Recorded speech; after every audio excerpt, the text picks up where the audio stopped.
nandito po tayo ngayon sa pamamahagi ng pamahalaan ng lungsod ng San Juan ng 13,000 customized makabagong San Juan rubber shoes version 2. Ito po ang pangalawang pagkakataon na ang pamahalaan ng lungsod ng San Juan ay namahagi ng customized rubber shoes sa lahat ng ating public school students. So when I say customized, hindi nyo po ito mabibili kahit saan sapagkat ito is specially designed and manufactured for all our 13,000 public school students. At hiwalay po dyan, may matatanggap din po silang mga P-uniform sa araw na ito na nakalagay po sa mga uniforms na ito.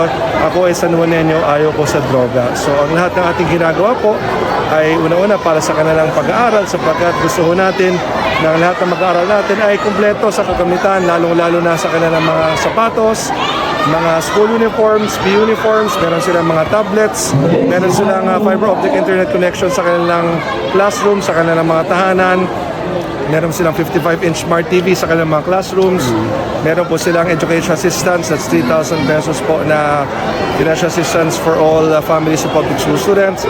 Pag sila po ay maging honor students, meron pa silang cash rewards at pag mag-graduate sila, may cash rewards pa sila. Pati ang kanilang mga basketball courts po sa mga paaralan ay kahoy po ang sahig. So binibigay na ho ng pamahalaan ng lungsod ang lahat sa kanila upang sila po ay magkaroon ng magandang edukasyon na magbibigay daan upang sila naman ay magkaroon ng magandang kinabukasan. At para sa akin po kasi, kung kompleto ka sa lahat ng kagamitan, mas ganado ka mag-aaral. Kung kaya nakita nga natin na sa bisa po ng lahat ng ating pagsusumikap, ang San Juan po ang number 1 sa lahat ng urbanized cities sa buong Pilipinas pagdating po sa functional literacy rate, wherein we have been ranked number 1 with the 95% rating. So ibig sabihin 9.5 out of every 10 San Juanenos can read, write, compute, comprehend, and reason out. At yan po ay bunga ng efforts natin sa public education. So ito po yung ginagawa namin para po wala nang ibang problemahin ng ating mga mag-aaral, pati ang kanilang mga magulang, kundi ang mag-aaral na mabuti ang ating mga estudyante. So this is something that we will continue to do hanggat nandito po as mayor. At kung magtuloy-tuloy po ang ating makabagong sa naman governance framework, ay tiwala po ako na tuloy-tuloy rin po itong mapapatupad sa mga darating na panahon kahit wala na po si Mayor Francis Zamora bilang mayor ng San Juan.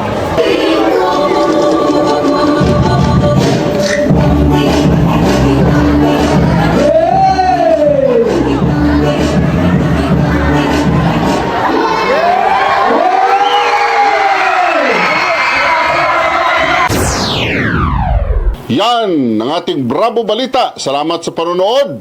Follow at subscribe at like na po kayo sa aming Facebook, YouTube at TikTok channel.